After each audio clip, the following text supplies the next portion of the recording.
first time I've actually done it for my own presentation. Right, so we're recording this. It's a wonderful group, and this is also being recorded so that way when we post it on YouTube, we can point newcomers to this video about making MidCamp behind the Hatter. And so, are we too far away for the microphones to be of course not. Okay. We're not too far. All right, so we're all mad here. We're going to just kind of do a brief intro and sort of what planning a camp has done to us both personally and professionally. For us? Right, yeah. So I'm first on the slide, so I'm Kevin. I got into MidCamp. I've always been a freelancer for Drupal. And I was organizing the Fox Valley, which is a far western, wonderful meetup group. Fox Valley did a camp. And then, so when MidCamp came around, Andrea knew that I helped with the Fox Valley logistics, so I helped with MidCamp. And what that's done for me, a lot of things. I mean, I'm Drupal famous now. With the camp recordings happen between MidCamp and Fox Valley. That's where it got started. And just in general, like I've built a huge network. I now am working on a couple teams. So the fact that and this is, I think, something that we tell everybody, you get involved in the community, that's where you're going to find your next job. And so now that I'm finally doing Drupal for my day job, hooray, it's because of my community involvement. So that's a cool story about what camp has done for me. Andrea's next. Okay, yeah, so I'm Andrea. I'm trying to, I didn't realize I was going to have to say the pros and the cons of the things because most of the things I want to say are from the next slide. But, yeah. It's about you personally. I'm sorry? It's about you personally, what you get out of it. Me personally, what I get out of it And also, who are you? I am a programmer. I'm a cloud engineer. I work at Platform SH. I have been with MidCamp since its inception. Since you had the idea.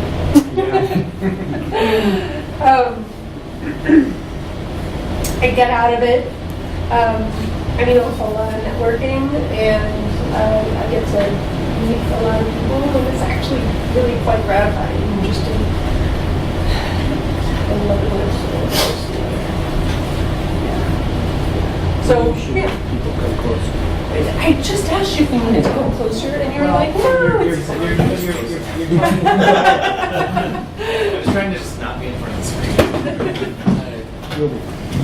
Andrea, when did you start a platform? I started a platform about 2 months ago. Thanks. JD. Oh, that's me. So I didn't start in the original MidCamp. I actually remember the conversation that I had learning about MidCamp. I was at Twin City Drupal, probably in 2014 or 2015.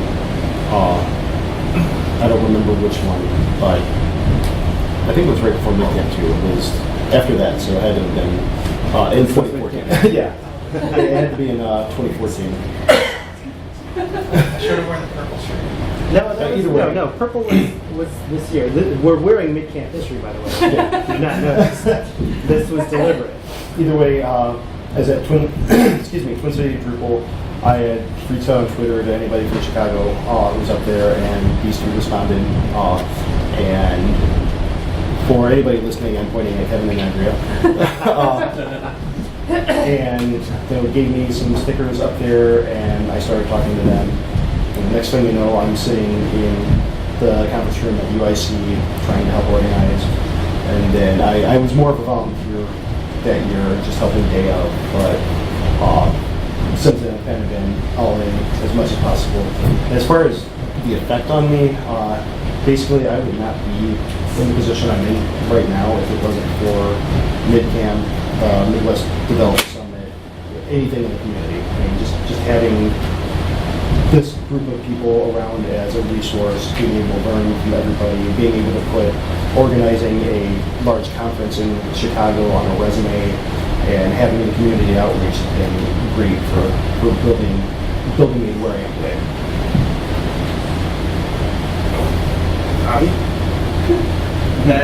My name is Avi Schwab. Yeah, so I was part of the original crew. I got roped in somehow to talking at Fox Valley, and I didn't know really anybody. And I drove a long way to the suburbs, and I went out to dinner with people, and these two kind of drunk people were like, "Hey, you should do stuff with us," and I was like, "All right, whatever." I did run to come on a good day then. To Kevin and Andrea. But no, yeah, Fox Valley was awesome. It was the first time that I spoke publicly in the Drupal community, and the job I was in then had a lot more flexibility, read a lot less work. And so, I was interested to kind of be able to do something that I thought was good and worthwhile and kind of helped give me something to do. Since then, I've moved on to a couple jobs, both of which have had increasingly more responsibilities, and so I've been more becoming a man about the MidCamp scene. Just trying to do what I can and pitching in, just trying to stay involved as much as I can. But yeah, like I said, MidCamp was definitely the beginning of my significant community involvement. I'd gone to a couple of DrupalCons before that, but never really been actually involved, and I still have only been to Fox Valley is my only other Drupal camp that I've ever been to. What? Still. What? I go to Wait, next DrupalCon week. and I do MidCamp. Next week. I've never been to back camp. I've never been to any of the Next camps. week you're going to decouple. And so next week I'm going to be talking at Decoupled Drupal in New York. That's decoupled Drupal days, not decoupled Drupal camp, so it's still. Still a camp. It's still a camp. It's mostly a camp. Your first days. I've been days before. Yeah. So anyway, MidCamp's been really, really amazing for me.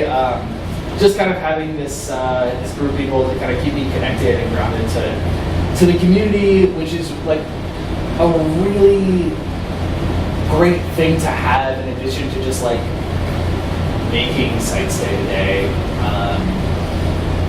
Because that can get boring and old, and it's nice to have real people around to kind of make a thing with. So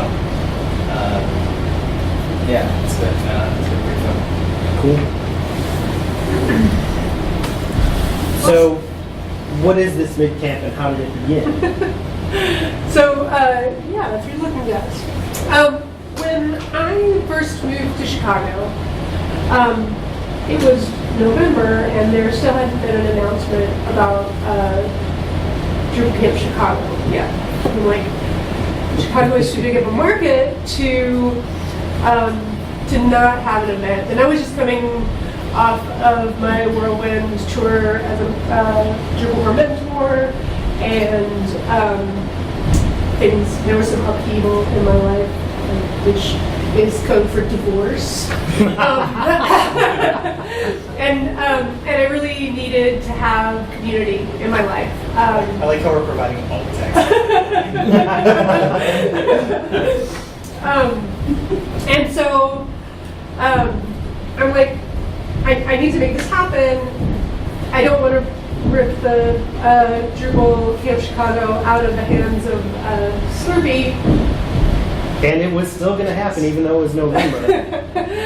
I think December is probably when they decided no.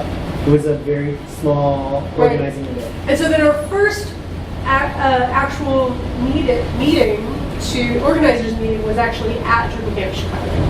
Oh, for MidCamp? Yeah. Yeah. Yeah. So we had, kind of informally talked and said we were going to do it. I made the giant spreadsheet of June, especially because I use March anyway. I made the spreadsheet of June that cataloged all of the events for the last 3 years and where they were spaced in the calendar.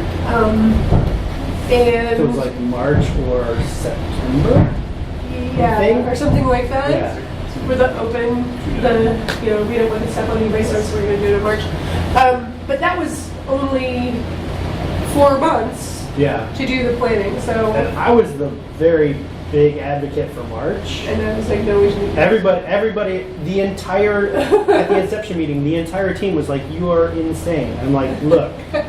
So at the time, I worked for a company that ran a marketing conference. And we held it in March in Chicago because that is the cutoff for pricing for hotels and venues. So once you get past March, prices go way up in Chicago.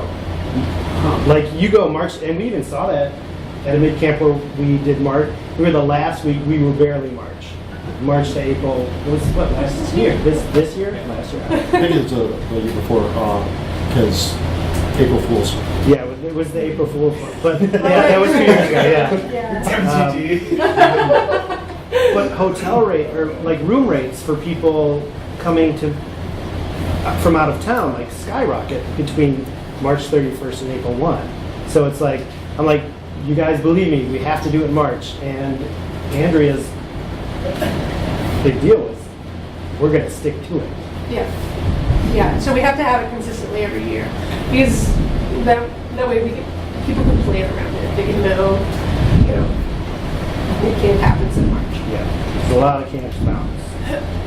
We For do whatever not. reason, we don't. It is our intention to never bounce. Although we did have to move our dates for next year. Spoiler. Sorry. Okay. And the namespaces are hard. Oh yeah, we had much discussion about what we should name it, and I have always wanted it to be MidCamp, which is why we have the Mad theme. But there are Yeah, they're all taken. all the URLs are Or the Twitters. yeah, well, you don't have the Twitter anyway, so No. that's not a good argument. Still. So anyway, we're Stay tuned. MidCamp. So we're MidCamp. Or Midwest Area Drupal. Next. All right, so I'll look through the logos. So when we first launched, we had this wonderful, very generic Chicago logo. It worked. Hey, but it was an agency that stepped up Absolutely. and did some great work for people who had no idea what was going to be in the future. Absolutely. Agreed. And it's a good logo. There are some things I would change about it if we were going to do it again. I really like this logo. Yeah. Screw you guys. I mean, And the it things that I would worked to change me. about My it is personality. because it doesn't work on white. Correct. And We dealt with that. yeah. We dealt with that. But for 2015, we're like, let's dig into the madness, because Midwest Area Drupal Camp, MidCamp, because that's our full name. But we settle on MidCamp because it's also Midwest Drupal Camp. So we decided to graffiti the logo to kind of lean into the madness. And we announced it real hard that we're going to, from here on out, we're MidCamp. But again, MidCamp, namespaces were hard.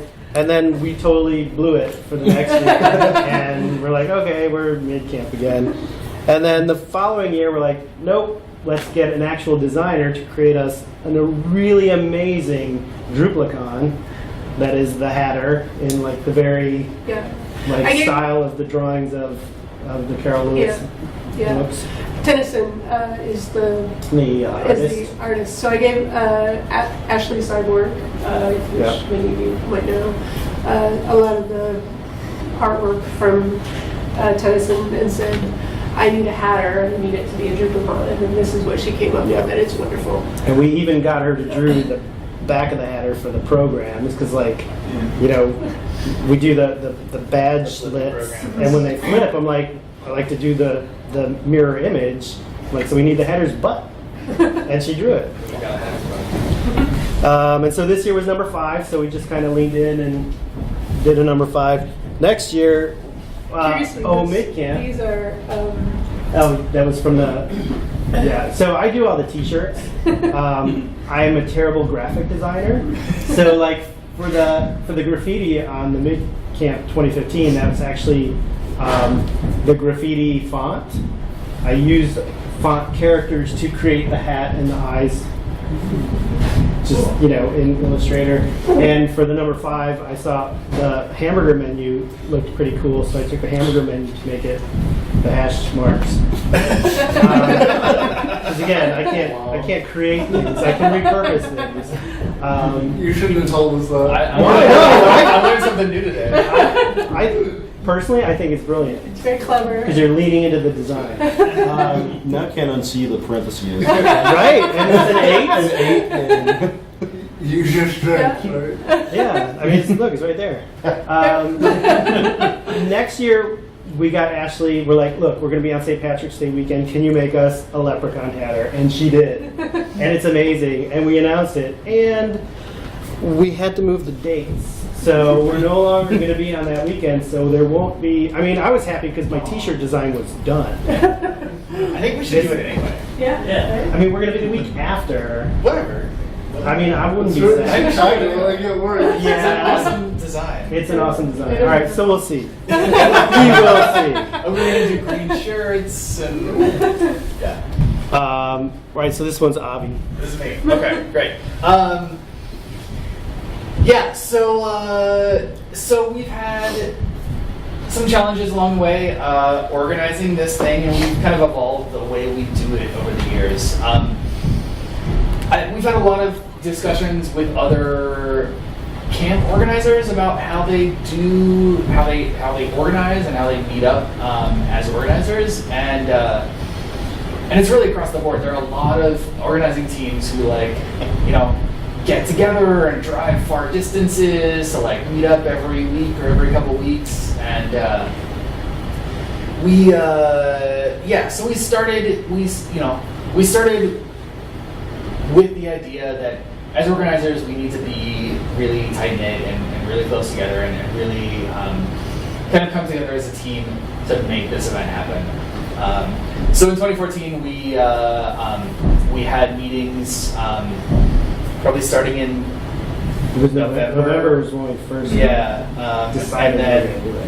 like every couple weeks through the end of the year, and then like weekly or every other week from like January to March, and that was a lot. We met at, was that at UIC? No, I think we rotated offices. Oh, that the first year we yeah, rotated, which was yeah. challenging. It was on, yeah. because the various agencies in Chicago are spread out. So Yeah. And yeah, I mean, kind of what we realized is like Chicago sucks and it's like big and it's it's kind big. of It doesn't suck. It's just big. And some of us are far. And some of us are far. I mean, every single time it was like not downtown. It was like At the time, I lived way out in Pingree Grove. Yeah, Yeah, right. yeah. So just trying to find a central location was really tough. Yeah. It was really draining on a lot of the team, and we,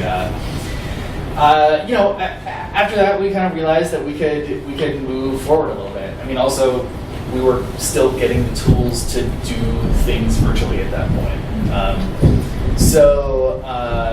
2015 was when we had the meetings at UIC, and they were all in one place because we had a great organizer at the time who was able to get us some space that was like relatively centrally located, and so we were in like a conference room, and we tried these like hybrid meetings where we have a bunch of people in a conference room and some people on Hangouts. It was terrible.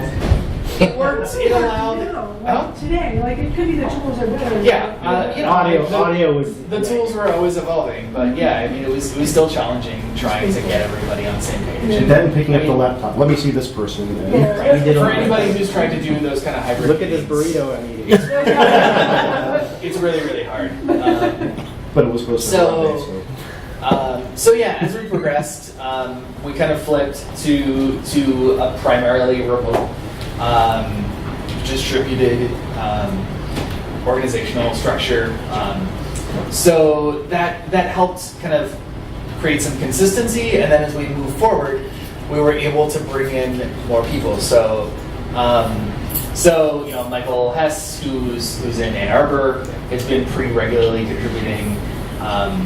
We've had meetings, has like popped into meetings from, you know, San Francisco.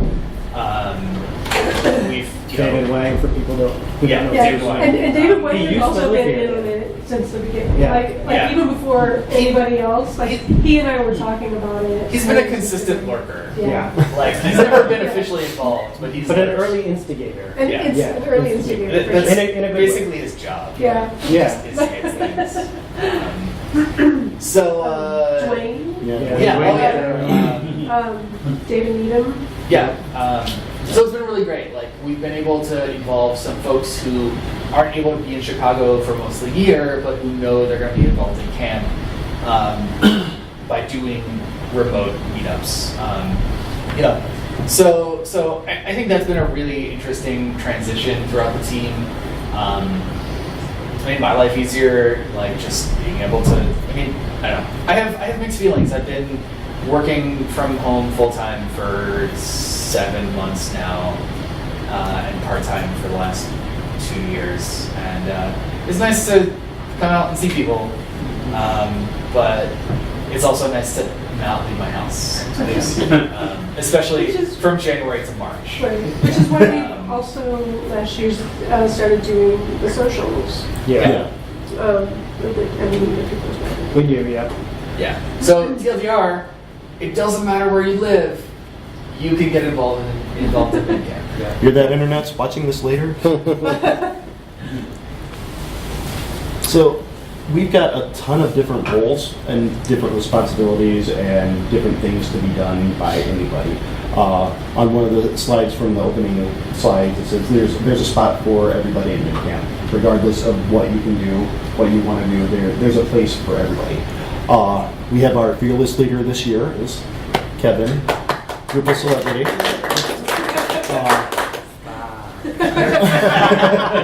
Officially recognized Drupal Celebrity. We've got the He's moved on website. from being just a celebrity. Him and Teresa are like this. We've got the website team of, which is, I think there's some openings on there. Yeah. The logistics, still Kevin handling a lot of that.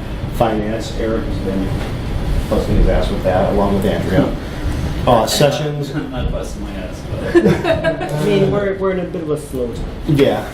Sessions. Sometimes we call sessions content, Yeah. Sessions, content, yeah. which is also training. The marketing team. Come on, I have one job. Joe has done a lot of training stuff. Yeah. Yeah. The volunteers, I've been doing that the past couple of years. A lot of day out, a lot of leading up to where if I know you, if you're in a session and I don't have a room monitor, surprise, you're it. Voluntelling. Yes. We've got the fun department, which Andrea, It's a lot. I've been doing Like, this. you're doing I most of it. say a lot of words, Hats. but Hats. We I should have brought Yeah. hats. and the hatter. You should add hat chair to The sprints, which I guess I could do on sessions training content. Yeah. And Well, but sprints are going to be a bigger deal now, so. yeah, I think that's and I think Matt Glaming Glenn, yeah. is heading up a lot of Yep. that. Again, somebody who's not necessarily local. Right, he's in Rockford. No, Kenosha. Different state. which is almost Rockford. It's not Chicago, that's all. still south of the Cheddar Curtain.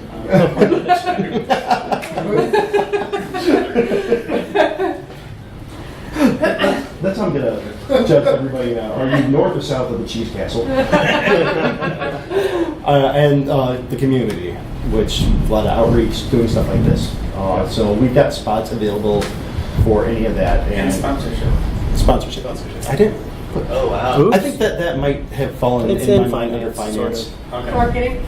and marketing. I don't know, Yeah. it's its own, So- it's its own It's its beast. own beast. It's its own beast. It pays for camp. Yeah. That's the rainmaker. Yeah. Mhm. If there are any rainmakers in the room. Yes. Yeah. To be fair, We're not going to talk typically until not somebody rainmakers. builds That's that right. wall. Last year towards the end, we found a project manager. Did that end up helping? Caitlin. And Oh, yeah. Well, you Yes, said last she's year. still- Who last Melissa, year? yeah. Melissa. Oh, Melissa. I think Caitlin's that we didn't. hear Yeah, no, from Melissa ended up doing a lot of sponsorship fulfillment, Oh yeah. Yeah. which was helpful. Yeah, that was Um, really cool. I think a big need for us, which Caitlin has stepped in, is web project manager. Yeah. Because obviously the website, well, or not, maybe not obviously, website is one of the biggest tasks, and then venue and catering, but that's mostly now on autopilot, thankfully. Right. We're staying at DePaul, hopefully, forever. We still can't manage to make Drupal sites. But yeah. We can, but they definitely look like developers are making Drupal sites. No. The first one was fantastic because it was really well designed. Next year we rebuilt the exact same thing from the ground up. I don't know why. And then we tried again to Yeah. Yeah, we've rebuilt the site every single year. Next year, or like This year. this year, I don't know. This next year. for we are people. not Here's rebuilding the the thing. site. No, right. We are not rebuilding the site unless Brian so chooses. But But that's And then but we do have a site. Show up with pitchforks and I don't- torches. That would be offline, like a parallel thing. But just to one more thing on the roles. We've had this idea for a long time that we would like for each kind of section or for each kind of role to have a person who's doing the thing and then there's the person who's doing the thing, there's the person who did the thing last year who's like the mentor, and then there's the person who's going to do the thing next year as the like trainee. And Our team has never been big enough. we've always had the idea that it'd be great to have a team big enough to fill many of those slots across the board, so that when Joe is reaching out to people on trainings, or when Bob is like contacting sponsors, or when Kevin is like figuring out what everybody should eat, there could be somebody else there who's going to know how to do that the next year. And there could be somebody supporting them who's done it before. We've never really gotten to that place, but it'd be really great to do that one day. So that's why we're continuously trying to build the team with people who are going to not just pitch in the day of, but be involved for the long haul. Because the more people we have involved for multiple years, the easier it is for the entire team to get done what they need to do. Because everybody's supported and everybody has a way out. And those are things that we have not really ever had yet. And one of the things that kind of people don't think about is we all enjoy these things more when there are other people involved. That's why we do it. We do it because we need the community. I do it because I need the community, and I need to talk to humans periodically, because otherwise I'm on my keyboard doing nothing. And so the more people that we have involved, the more fun it is, and it makes the job easier. It just really is. And this slide is a little misleading. It looks like there's a huge team. Look at all these departments. When in reality, there's maybe 6. half a dozen of us doing multiple roles. Yeah. So I was waiting for Andrea to say it, but we all wear many hats. Yeah.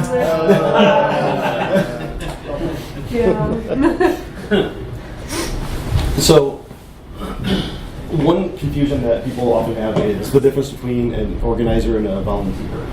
And organizers, the way that we kind of see it, or at least the way I kind of see it, we're working year round to make sure that this event goes off as close to without a hitch as possible. We do frequent meetings. Granted, this is kind of our slow time, which is nice because as much as I love you people, not having to see you for hours every week is kind of nice. Up until I miss you, and we're planning MidCamp, we're executing MidCamp, and we're taking on more and more roles and responsibilities throughout the year. Like going back to that previous slide, we're all doing many things. For volunteers are mainly active during the day of. I think everybody in this room that I know has been a volunteer at the event. Whether or not you knew you were going to be walking in, I saw you and said, I don't have a monitor, congratulations, take notes. So I think all of you have done that. They may seem like smaller roles, but they're very important roles to fill. We selling shirts, taking tickets, checking people in, directing people. Room monitor is a huge one. I can't thank everybody who jumps in for that enough. Making sure that speakers have water, making sure that everything goes on without hitch. Yeah, we work year round on the organizer side, but if we didn't have you people doing a day of, it would be a disaster. It's very little time commitment, but like I just said, it's a huge help to all of us, and I thank all of you for all the help that you have done, even whatever capacity. For those listening, volunteers generally get a free shirt, and I most of the time bring donuts. Yes. I can eat donuts. Definitely you should have showed up early. That's true. And the nice thing about it, you can either decide or be told that you're going to help the day up. So you don't have to do any commitment leading up to it. I think before the event, at least the past couple of years, I've been putting out in the email blast a little blurb about, hey, we need volunteers day of. And people will often step up and say, I'm interested. And we usually get most of our needs filled from that list. And fortunately, I don't have to tell people that you're being voluntold. But the more that we can get signing up, the earlier, the better. So.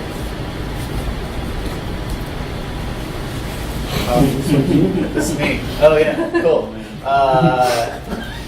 Yeah. So I mean, as I was alluding to, we've been through some shit. That's sugarcoating. Yeah, it's been a rough many years. We've had more than a handful of organizers who have legit walked out, and for very good reasons. I think they've done exactly what they've needed to do, and I don't fault them at all for that. We've, like I said, we've been kind of stringing along with a skeleton crew for some years, and it takes a toll. And we've had some people step up and do some really incredible work, but that only works for so long. So yeah, I mean, burnout's been a really serious thing. It seems like every year. This year we didn't actually. Well, I don't think we burned anyone out. I don't think we had. I think we're down to like the people who are like, we bleed MidCamp. So. But almost every year prior, on fire.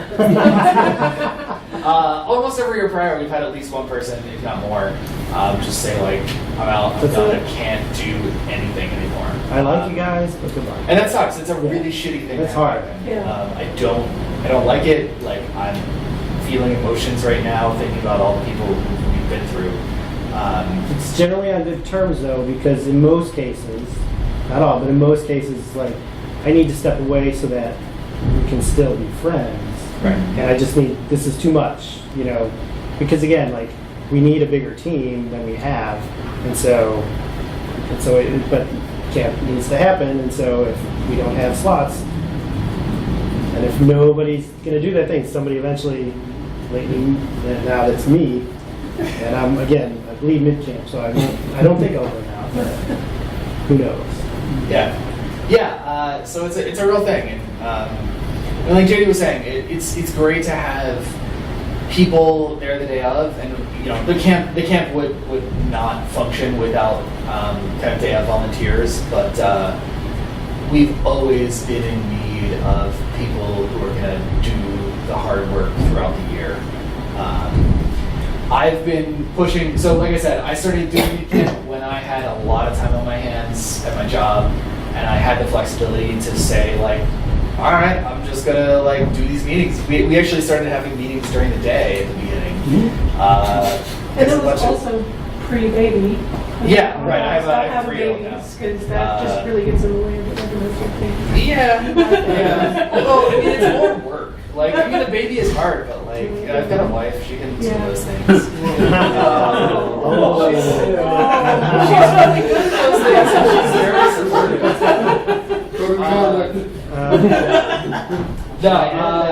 No, it's hard. It's hard all the way around. But what was I saying? I started organizing MidCamp when I had a lot more time at my job, and now that I don't, and I work for an agency who is a significant part of the community in Chicago. I've pushed really hard to get work time to do my organizing. I personally, like I said, I've got a 3-year-old. I try really hard to limit my Drupal time to mostly within work hours. We do our meetings in the evenings now. But I work really hard to do as much as I can on my work's dime, because I think it's really important that the people who are getting paid to do Drupal should be giving back to the community. And luckily, Palantir, my agency, has been pretty supportive of that. I've kind of urged other folks to try and do similar things. If you have professional development time, or if you can get any kind of officially work sanctioned time to do meetups or to do organizing, on your paycheck, that's great. A lot of people don't have that flexibility, and it's a lot of dedication, a lot of time. Anyway, we've also had inter-team struggles. We don't need to talk about that too much, but we're all people, and we're all dealing with our own things, and we've had a lot of we've had a few group kind of conflicts, and that is even shittier than just the. It's that shitty as all the things. It's tough. None of us signed up in life to be event planners, and here we are planning events, and so opinions come out, discussions happen. Sometimes there's disagreement. Yeah, and so that also makes it hard, and we lose people, we lose time. It's rough, but that's the reality of working on a team of human beings. Money is always a problem. We've done pretty well. We've managed to eke out camp every year, but MidCamp is a $30,000 per year That's just venture.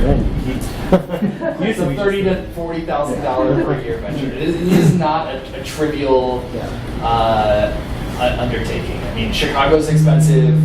We're feeding 200 people.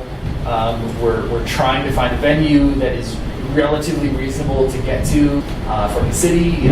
We very easily go to Pingree Grove or cheap out there. or Rosemont. Wabansie College. Like, we don't want to do that. And just something like that. I just went to a conference up near Detroit where the venue was a suburb way outside, and one of the biggest complaints is there was no public transport getting back and forth. People who didn't have cars had to worry about it. People who, wanted to get to and from the airport had to take Ubers that were $45 each way. And whether or not As someone who goes to a lot of camps each year, I really appreciate ones where I can take public transport from the airport to near the venue and not rely on cabs, Lyfts, Ubers. Yeah, but I mean, it's an accessibility thing, and not just physical accessibility, but also making it accessible for people who don't have the money to go out, and fly somewhere and take a cab and then like find a hotel. And so we've really been trying to make sure that MidCamp can be as accessible in every way to as many people as can come. And so doing that costs money too. But Chicago's expensive. Chicago's expensive. Food is expensive. Coffee is expensive. Like there's Especially in Chicago. there's no way to get around these things in Chicago. So I talked a lot. Yep. So this year we hit some bumps in the road getting to MidCamp, and in the end, I think it's a blessing in disguise because we had to look at a lot of things pretty critically. So I think we're better set up for future years. But based on feedback, we're making a lot of changes for 2019. We want to add summits because MidCamp when it first started, it's like, well, we didn't want to step on Chicago camp's toes. We wanted to be able to live side by side. So we want to be something different. And then Chicago camp went away, and MidCamp is hard, and so we fell into patterns, and now we're just another camp. So we want to be more than just another camp. So we're going to add summits. Not all camps have summits. Summits are important, and people like them. And so for they're a people who don't draw. know, what is a summit? No idea. It's a day-long hobby. You've been to summits. Summits are a topic specific day. No, that's good. So whether it's business focused or higher ed or decoupled, it's spending a day in a room in one of the various formats with people who either come from the same background or want to talk about the same thing. And typically like stakeholders in that industry, so people who maybe are embedded enough to make change. Yeah, around that topic, right? it really varies depending on the topic. There's everything from, the community summit at DrupalCon is very like unconferencey. It's just like we'll get in a room and figure out what we're going to talk about. I attended the higher ed summit at DrupalCon for a number of years, and that was it turned into a very structured event where there are a number of sessions and different tables at all the sessions. And there was a keynote, but it was all focused around higher ed. So yeah, it really varies, and I'm really excited to see how these shake out. And we'll probably have to roll with the punches on that one too. Oh yeah, because it'll be our first time, so Yeah. we'll see. We're also rolling back the schedule. There was a huge drop-off, like 30% of attendance from Friday to Saturday in sessions. We've noticed that year over year, but never really actively counted it. We counted everything this year. Sponsors also noticed it, so they were unhappy. So that's the reason why MidCamp, we're no longer on St. Patrick's Day weekend, because we're going to now be Wednesday to Saturday instead of Thursday to Sunday. I see quite applause. Yeah, it's There was applause in the room. yeah. We'll put an applause bracket later. There's a few reasons. Work-life balance, because we're seeing drop-off because people, as they grow and have families or lives. They don't want to give up their whole weekend. Not all of us are 25. Right. Well, and Drupal's growing up too, right? Yeah, so it's seen as more professional. Using it, this is our job. It's not. Yeah, it's not our, Right. Camps were more. Drupal, when camp started, was developer and or hobbyist focused, and so you did it on the weekends just to like get your skills up and network. Now it's more professional. So, and other camps are starting to realize that maybe we should move more towards the weekday space. For people who don't know the venue, we used to have like this giant keynote multi-purpose room, which I'm a huge proponent of, but it no longer works. So we had this giant room on the first floor and all the sessions on the third floor, and so there's a disconnect between sponsors and the actual traffic.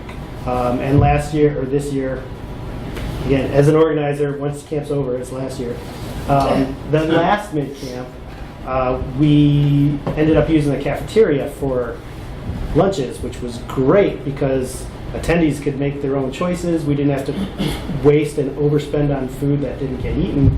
But then sponsors had nobody there at lunch. So everything's moving up to the same space. Lunch will still be at the cafeteria, but all sponsors and traffic are on the third floor. These last two are sort of hand in hand. I've always thought, since MidCamp is in March and DrupalCon is April, May, June, MidCamp could be like a springboard for DrupalCon. Matt, who's heading up our sprints, he really believes this too. So he's going to be doing sprint initiatives to kind of get the sprint discussions going at MidCamp to continue at Con, which I think is a huge deal. Because I always thought, like, well, if you get accepted to Con, have your talk at MidCamp. But as it turns out, like, sometimes you don't know you've been accepted at Con in time. So, but you could still, like, pitch both. I think we're going to market that a little bit more, like, being the on-ramp. And then also, kind of going back to that point about contributing and office hours. So these are two things that I noticed. These are taxonomy from WordCamp. And I think they're great because we always talk about sprints.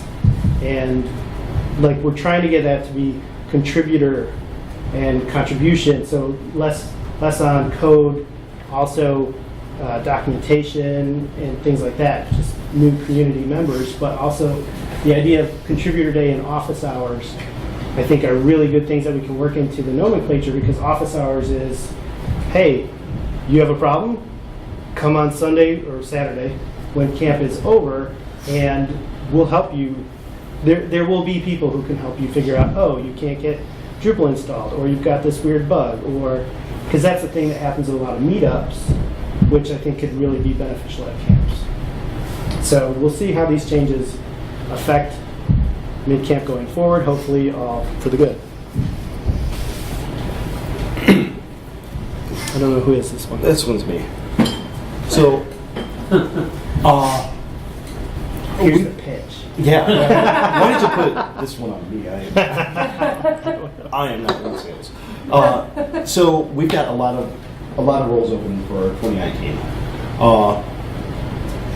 A lot of stuff. Everything's important. There's no unimportant spot. But these are the ones that we need filled because we don't have anybody doing them right now. Accessibility. That's huge. We are known, and Avi, didn't we give the talk over in Europe? Dublin. Yeah. Dublin. It was just an excuse for Guinness, wasn't it? The Guinness Museum was pretty awesome. Yeah. But we are known as a very human-friendly camp. And I correct me if I'm wrong, but that was kind of the name of your talk, wasn't it? Yeah. I don't know. But I mean, we have a reputation that far exceeds anything we could ever talk about how we do this well. And I mean, it started a lot. I mean, Kathy helped a lot with this stuff at the beginning.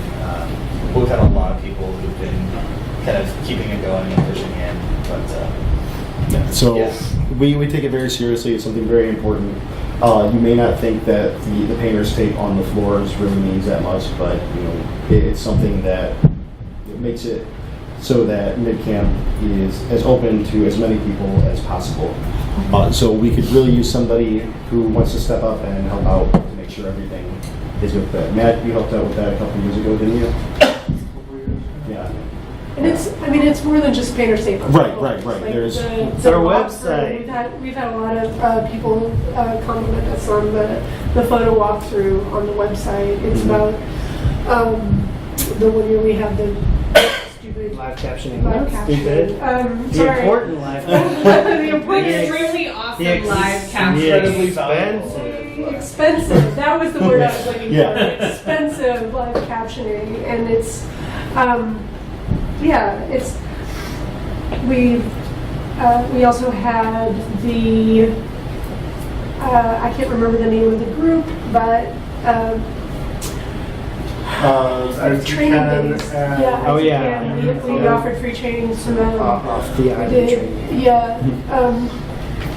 So we've done quite a lot of this, and having somebody to champion accessibility would be really helpful. Yeah, because it's sort of been, it's like, we never intended to be, hey, let's have MidCamp, let's be the most human-friendly camp, but we've become quickly known for that, so that's a good thing. We should actually We gotta keep going. put some, Yeah. we should put some more intent behind that.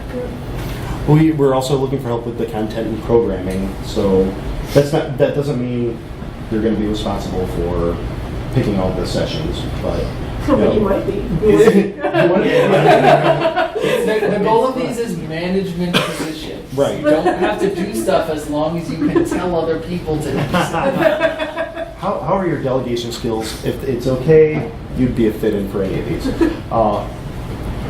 But it's also not taking over these, it's like pitching it, you know? Yeah. Because like web team, we've got a handful of people on web team. We need more people on web team. Diversity and inclusion, somebody make sure that we're being as open to everybody as we can. That kind of goes hand in hand with accessibility. Yeah. But we do have it separated because it deserves its own. I think the DNI team put out like guide for camps at some point. Okay. And I think we were considering reaching out to them to see if they have anybody Yeah, if they want. Yeah. to represent. Marketing, branding, communications. For the most part, we're all developers. We're not great at communications or marketing or branding. Wordsmithing or rainmaking. We've got a Google Plus page. That's how you know we're not good. You can also Hey, I find us made on that back in Friendster. school, yeah. We're still friends with Tom on MySpace. We do not have a license. Wait. Oh, no. And the web team. I mean, we've mentioned web team a lot, but that is a very important thing. Again, we're all developers. We know how important having a web presence is, and when we put out the call for papers or call for volunteers, first thing they're going to do is look at the website. And if a developer conference has a crappy website or something blatantly wrong with it, nobody's going to want to sponsor us. And Or almost if as we don't, importantly, then session submissions till late, then it's gonna be challenging Yeah. to get enough sessions. so there's a lot. I can't say it enough. There's a spot for everybody on the organizer team. Yeah, and if there's something that you would like to see happen at MidCamp, like we could add another bullet point. But you gotta do it. It's a duocracy, right? You might know a thing that we're not even doing yet.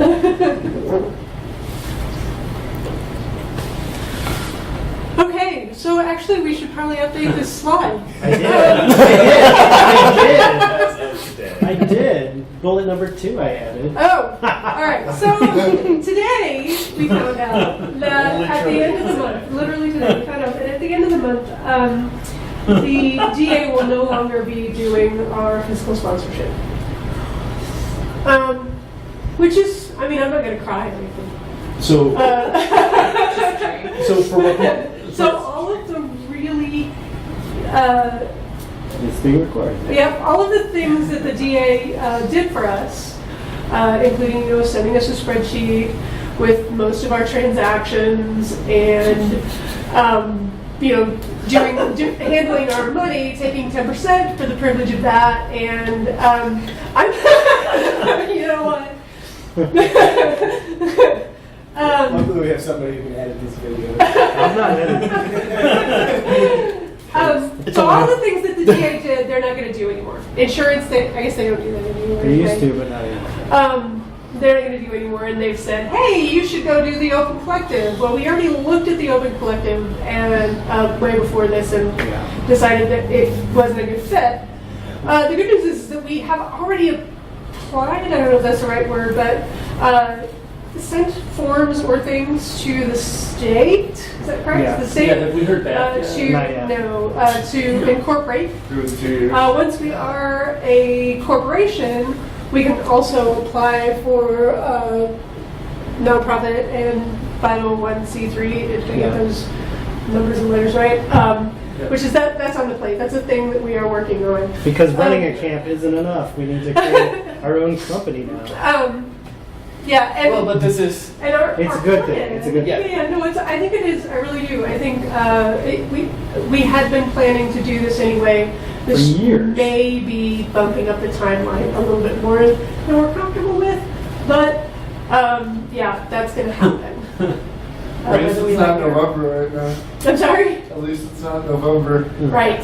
But this is really important. I mean, we've heard a lot from WordCamp organizers this year at DrupalCon. We've known for a long time that running a camp is not only a lot of work; it's also a significant personal liability. Which I never knew how both- much of a liability it was. Right, both financially, both directly financially and indirectly.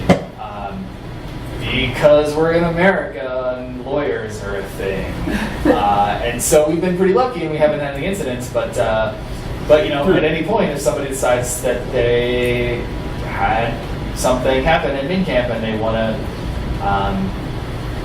want to get some compensation for that, then the organizers are the ones who are legally liable. We're not trying to scare people away or anything. Right. I bet And that's related to why the DA isn't doing it. I wonder. Yeah, but yeah, and just having a bank account and taxes and like insurance, all of these things are things that we have to deal with in the world we live in. And it'll make running MidCamp easier. Once We it's have our done. own- Yeah. Once we unbind our hands a little bit. Yeah. So, yeah, and that's a good thing. We are hoping once that's done that we can help by providing fiscal support to the meetups Yep. and potentially to other organizations as we are able. Right. And now, we went forever. We talked a lot. Yeah. I feel like you've a lot talked for 13 about slides. this in our closed groups before, but I can't even recall. Are there any other Midwest-based camps that do use something other than the DA currently? I know Drupal Corn has like their own. They use a nonprofit as their fiscal sponsor, and I want to say tied to one of the original organizers. That's how they got the kind of the intro. It's the James Gang Foundation or something like that. Really cool name. But I think that's the only one. I think everybody else that I know of in the Midwest is using the DA. So it's With gonna the be interesting. Drupal corn, would they be able to grow and absorb? I see what you did there. us? I don't know. I don't think know. that's taking a step back. We've already launched onto Right. this path of So we're kind of creating the James Gang, We're doing the things that we need to do. Illinois. Like, Even if I've got we, Funk 49 playing in my head right now every time you say that. even if we don't get the 501c3 and that status, just having an having- Illinois tax exempt status, sales tax exempt, like we'll save on shirts, we'll save on catering. Like the DA doesn't have the paperwork, didn't have the paperwork for that, and Open Collective, I've just found out today, doesn't also have the paperwork because Illinois is one of those weird states. Like most states, apparently, if you've got federal tax exempt status, it's good enough. Illinois is like, nope. But we really need to be able to tell companies that they can write it off their tax. Well, that's the 501c3, yes. Right. Yeah, because And So that's really. that's- sponsorship I mean, apparently is a really- donation for a lot of people. Really need is an interesting, I mean, like, it's, It's an inconvenience if they can't write it off. I don't think they wouldn't sponsor it. yeah. I mean, if I they, hope if they you're right. cannot, it's, We'll what we're find talking out, about, yeah. Well, yeah. and what you're talking about financially We can still get is there. the matter of, this is it's not, you're not getting that money back on your taxes. No, It's a getting- deduction on, Right. from your income on your taxes. They could change It's their tax bracket. minuscule. It's So- minuscule. For corporations? For corporations. One MidCamp sponsorship? Well, yeah. Yeah, I think we're one in the We'd grand love for scheme. people to contribute enough that it would change the. Yeah, that'd be great. But for an individual donor, say. I will Oh, set sure. up a very custom sponsorship if they want to donate to that point of. We'll get you We're name trying, rights. well, we're doing that, right? I mean, We're in working towards that, fairness, yes, correct. Yeah. That is the plan. Open Collective, while thrust upon us today, sounded interesting. I had looked at it before, was alluded that all my concerns would be met. I asked them directly, and they are not all met. So I'll pursue that a little bit further and see if they can be, because at the end of the day, if someone else could handle all this additional workload, great. I don't think that's going to happen, and that's also okay. I actually, I'm kind of sad that we ended on that slide now because I don't want to, like, that's not what I want to leave you with. I want to leave you with. What I want to leave you with is, we Don't worry, have things Q&A. you can do. Yeah. We have questions. Yes. Yeah, we're- Why don't you leave us with when's the next meeting? Yeah. September 5. Thank you. I just, yeah. So I had those same questions. that is a Wrong thing to leave them with. there's a wonderful question, and I take some of that fault on my own. My plan was we would meet monthly as soon as MidCamp was over, and then weird thing all these camps have attending. Kevin does stuff. Right. And we're also trying to work with other organizer conflicts, so scheduling has been a bit challenging, but September 5th is our next meeting on books. You're a Well, celebrity I- now, don't you have an entourage to kind of handle some of that for you? It's all about availability. The He is the general, entourage. That's what I thought. I'm the hype man. the general kind of schedule that we come to is like, so from when camp is, we normally have like a debrief. We normally have a debrief and a party after camp. Protrospective. It's a retrospective that looks forward, so it's a protrospective. Yes. We generally break for some part of the summer. Yeah. We start in the fall, late summer, early No. fall-ish, Yeah, I mean, meeting Traditionally, monthly. yeah. Then for fall and winter to until New Year's, we'll meet like bi-weekly. But that's changing, because I've put together a milestone document Oh. just in the past week, because I want to be able to launch call for papers about 3 months out, which that kind of determines our timeline. Right. Lauren has a question.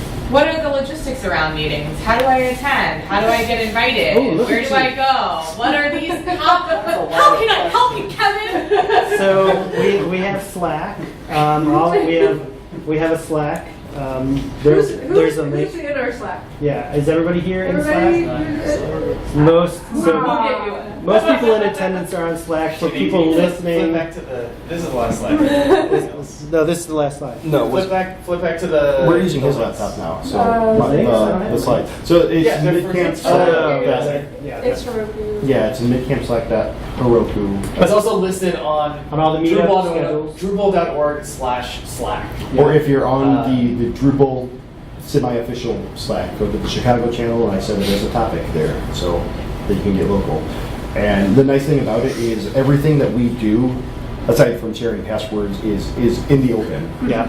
We are transparent about everything, so any of the organizer discussion, you can look in. We want. The passwords may or may not be in. Whatever. Fortunately, They're those have redacted. It's fine.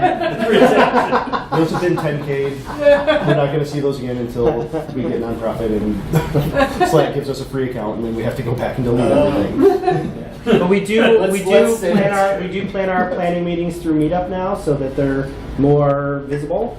And the Meetup does have the link to the both Slack and the Zoom meeting. But it doesn't automatically add it to your calendar anymore. Correct. Sorry. You have to be human. You have to adult. be- You have to adult for that. Well, whatever. We have another question in the audience. I have another annoying question, which Bring it. is, would there happen to be any sort of like handy dandy spreadsheet where if I saw one of those bullet points I was interested in helping out with, I could like sign myself up? So if you're Almost like on a- Slack and you do the word roles ? That link will to a Google Doc with that spreadsheet will show up that has a lot of red highlighted cells of positions that we need filled. What do you guys think is the biggest gap right now in your organization? Rainmaking. Well, I don't know. I've got opinions. Especially, we're taking on some new things. So summits is going to keep me up at night because we've never done them before. I've never even been to one, so who knows? And if they don't happen, we could always maybe next year we'll, it's not the end of the day if summits don't happen. But I think that's important, and I want them to. And I've got some ideas on summits. We need to topics. volunteer Michael Hess because he's putting together a Midwest Drupal Summit. But we also have Michael Cannon from Accelerant, who's volunteered to kind of That's how you pronounce that? yeah. I keep looking at like Axelrant or something. No, Accelerant. And it's even got a flame logo, so it makes sense. I just thought troll flame war ranting online. So he's going to be helping with rainmaking. He's also a volunteer to kind of pitch in with summits, but he doesn't want to lead them because he's got a very busy schedule. He's So- also helping with a lot of other camps. He is working sponsorships with a lot of camps, yeah. And he's also he's working on a centralization of sponsorship because, yeah. but I also have an opinion, yeah. which is that the biggest gap in our organization is the three, mostly four-ish of us. Yeah, true. Are you saying that You've got like one less year. I mean, under your belt. JD's my number two. You're the Number one. But you're number one. For fearless leader, but I mean, you're just Sometimes I feel like number two. Somebody's going to decide they don't want to do it again next year. Like, I don't know what it's going to be, but like we need new people. Maybe. I don't know. I'm not going to try to. But the record It's show. going to be in. That sounds scary though. That sounds like taking on too big of a responsibility. Honestly, anywhere you think you are interested. And our core team ebbs and flows. Yeah. So if you get involved, it might be that next year you're up here and that wasn't even what you were trying to do, right? Yeah, Like, I Jim, don't Jim think- Birch, he helped at the registration desk one year, and suddenly he was the leader. And he was like, oh, he was it's like, yeah. And he was like, then oh, next he's year he charged. was like, he was the fearless leader. He's Yeah. like, how did this happen? And I think JD probably planned on being part of the core team when he started out. No, I just wanted to help. Yeah. Yeah, it just, yeah, and we're glad you're here. Yes, absolutely. But I think the web is probably the first and easiest gap because that most work needs to happen now. Because kind of between now and the next 3 months, we need to work on web stuff, and then we go into content and marketing stuff and sales. Yep. So I think that my thoughts on this are truly biased right now because I'm taking a course in project management. Ooh. If we could have a VPN for the entire camp, I would shower you with When I was Lord. involved, I felt like we were really unorganized, and Oh, we are very we're doing things without thinking. We're trying to get things done. Correct. We don't have a timeline or goals. We're just like, let's do MidCamp. We do it. That's not how it's supposed to Don't work. criticize me. I We have had 5 or 10 it's different project management systems Right. across That the year. system's not managers. So, Don't judge your I think that as developers, we all suck at project management as well. Correct. You're not wrong. Are you volunteering to project manage MidCamp? Or do you know someone who could fill that role? Because that would I mean, that's I a would pretty big- call that a I large think it should be gap. a priority Yeah. so because Project management. well, I mean, just thinking in terms of like running a project. This is a project, right? Yeah. Like, if you don't have defined goals and defined timelines, people are just gonna not Do do We, it. we sort of well, almost. So it's funny because we had a milestone doc, right? And so I looked for it. We used it. We had one for 2014, which I think we made retroactively. And then in 2015 we used it, and we hadn't used it since. And so then I looked at that because I'm like, we need one. And so just this week I'm like, I really need to start working on that. And then I looked at that and I'm like, this is really useless. It has nothing of value in it, or very little of value in it. It's like these are tweets. Like that's one part of it, and these are meetings. I don't need meetings on a timeline. So I've put together a timeline. We need to kind of vet it out between Do other decisions camps have on- something we could steal from them? Good question. I don't know. I'm guessing not, because we're all doing this by the seat of our pants. And they're all. I mean, not Nashville, but what was before Nashville? Baltimore.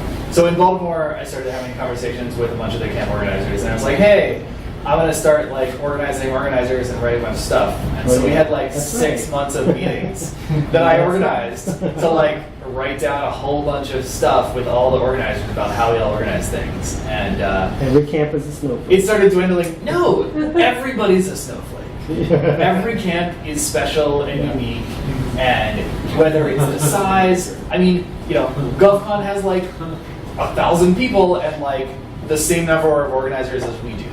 Like DrupalCorn has like twice as many organizers as we do, and like is almost the same size and is in like a place that costs a third as much. I wonder though. They took a year off, so I'll be curious to see what their team's like this year. Yeah, those are very rough examples. Yeah. They're not exact, but most of what I learned is like every camp does it differently. Florida So- doesn't even meet. I think, didn't they say they had two I think Right. last year they had one meeting. Some camps just have two people that do everything. No, they're all on autopilot. And they had an abundance of money. Yeah. What did they get on autopilot? Well, it was their 10th They year. also have- It was their 10th year this year. Some I places think have free Florida has their 10th year. venues I don't know. that- They had a free venue. Yeah, They that's had a true. lot of nightmares around their free venue, so they're moving. So I don't know if that's true, listeners, but they may or may not be in There Orlando were next ghosts year. and Yeah. gators and Yeah, free venues come at a cost. Right. So this is something that we can probably talk more about after, but something that I'm interested in. So I felt like last year, from a content perspective, we didn't have a lot of stuff for people interested in the front end. And I know some people who decided not to attend because of that. Oh. We had some good so- ad hoc sessions. Yes. there's one that has a nine. So I'd be interested in contributing in a way that hopefully can raise the profile of front end content. Yeah, content's been a struggle year to year. It depends, but Yeah. yeah. Well, you deciding talked about whether- some things that probably contributed, like late session submission. Yeah. So one of the things that we tried to do early on is to actively solicit sessions. We haven't done it lately because we just haven't had With that being the said- people that are dedicated to Right. doing that. So if that's something that's important to you, I would say, hey, yeah, please start coming to meetings. Sure. Start, make a list of all of the topics that you think will be great and start tweeting them and say, hey, here's a topic, why don't you submit this? Reach out to, Other your groups. favorite Fed Yeah.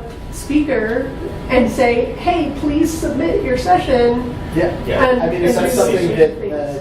the camp would be interested in? The dates are up at Absolutely. 2019.midcamp.org. But with that being said, we also, something that I think we kind of hold as a point of pride is we can have the big names submit, but we anonymize everybody. Yeah. Yeah. Pronouns, which I also names, think is awesome. everything. Yeah. Right, but when we do that, we also try to get a good balance of sessions. Right, yeah. It was just about, last year was just about, we can get that many submissions. Right. I mean, yeah. So we do. Yeah. Blind session submission is a big Yeah. deal. We've talked about it before.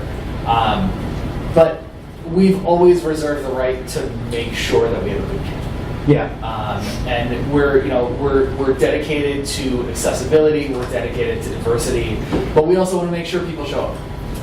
And so, if that means, optimally that would mean seeding submissions so that we can have enough great submissions that no matter what we pick, we're going to have a great camp.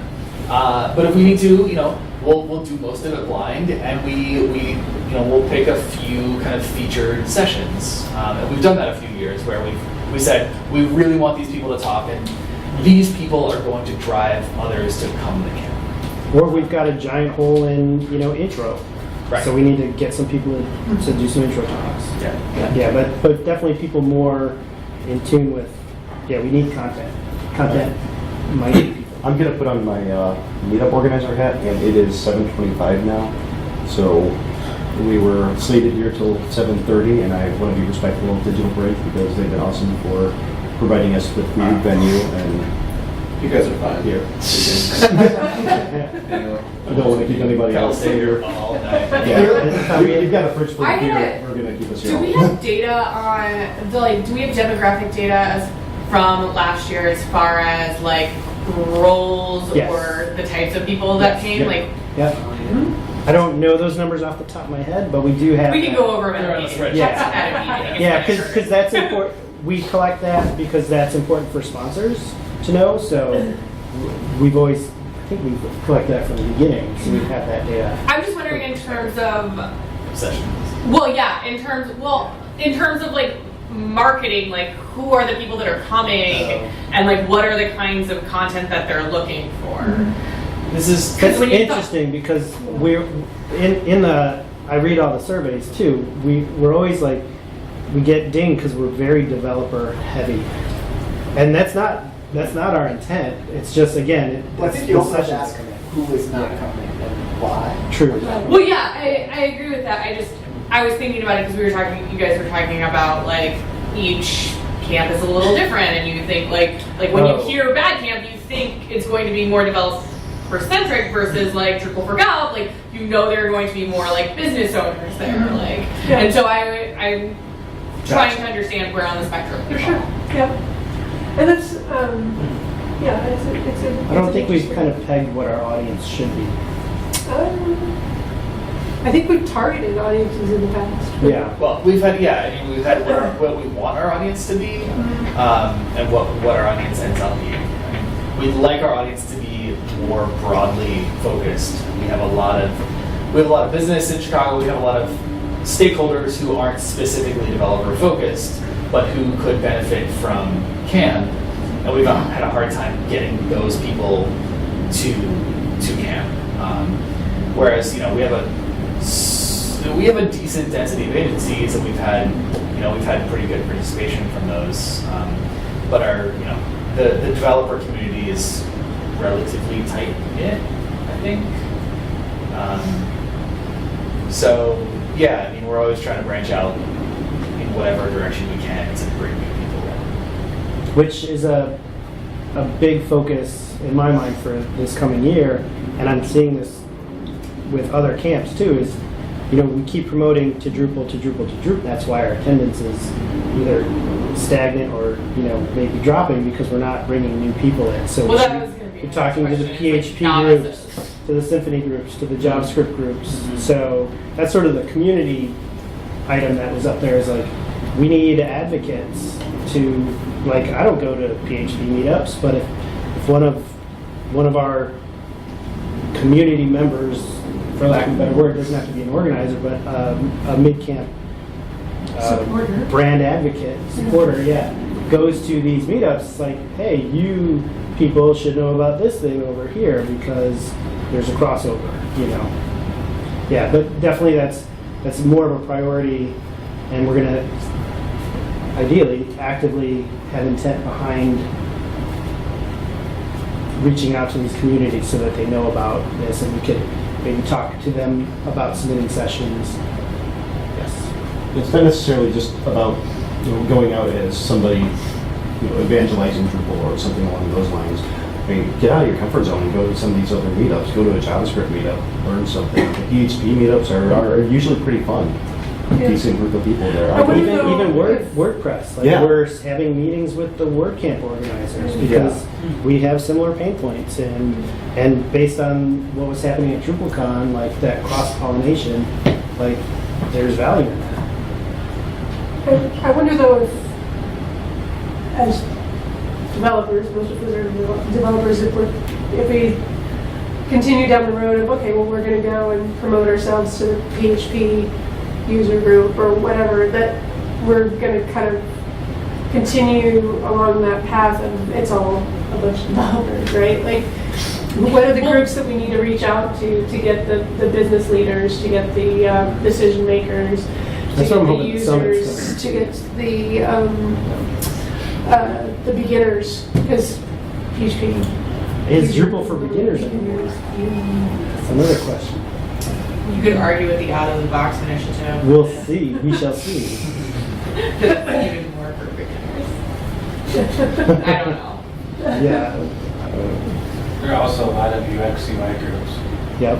Yeah. Yeah. We've got like we've picked a venue where we could grow to double our current size, and we want to cap it at that. Like 400-ish people would be a lot of people, but we have room for that. So yeah, there's no reason that we can't bring more people into the fold. Can you Yes. talk about how, I feel like the Drupal community was dwindling in numbers for the last couple of years, up until a year ago. Can you talk about, do you feel like that there's signs as Drupal 8 takes hold that has rebounded at all?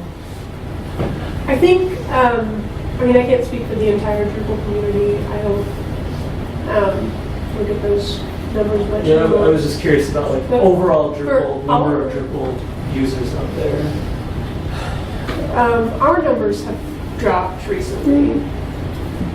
There's what, attendance year to year? Well,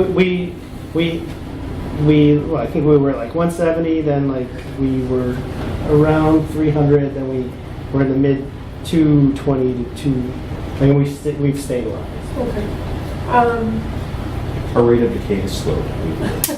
Well, we've plateaued. Plateau Yeah. locally. Yeah, I was locally. kind of curious if Drupal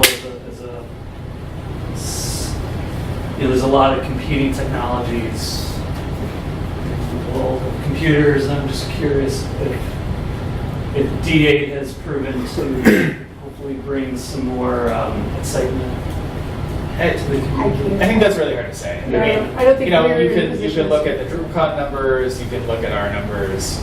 I don't think anybody can predict what that's gonna say about next year.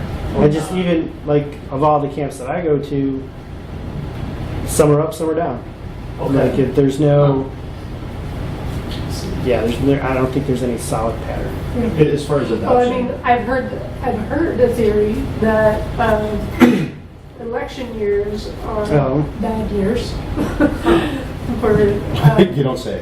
yeah, really. Oh, for Drupal. Yeah, for Drupal. For Drupal. Specifically Drupal or any of it? I don't know. It's all hearsay. It's a very loosely. Anecdotal. Well, Yeah. one theory that I have, I don't know if you were kind of alluding to adoption rate of Drupal over I guess I WordPress over would. G. Yeah, and I don't know what DrupalCon's numbers have been like. I don't know how those have grown or decayed over the last couple of years. My theory Genuinely with curious. 8 is that because it is a little bit more heavy under the hood, that the adoption rate may not be as high, but the sites that are using it are busier, bigger, and more scalable. So even though you have fewer people spinning up a Bartik theme to do a blog, Yeah. you have more Johnson & Johnson. The amount of dollars is not Yeah. necessarily decreasing, but the number of users. And if you're Gotcha. curious Because you about those shouldn't be things, building a blog on Drupal. Yeah, It's right, stupid. that's what we're Don't do doing. it. What? Like, sorry, but there are a bunch of people that do that way better. Right. Like WordPress for one. I do my blog in nothing but paragraphs and breaks mixed Go together. at it, but that's your life that you're not getting back. yeah. But I mean, if you're thinking about that whole future of Drupal thing, watch the keynotes, the DrupalCon keynotes, like Dries talks about that pretty much every year. And he has way more idea of where that's at than I could ever. We're doing MidCamp next year. Yeah, that's. Because the Drupal is great for fun stuff. I mean, like Drupal Drupal Jeopardy. Jeopardy, yeah. Drupal Jeopardy at Dorf's website. I'm running a React app on top of Drupal backend, and so having that kind of stuff available with the REST API out of the box is great. And, it's a lot of fun. Even for a hobbyist level, you can spin up a Drupal site with Bootstrap, turn on the REST API, install REST UI, and there you go. I mean, Cool. If you're interested in that. Well,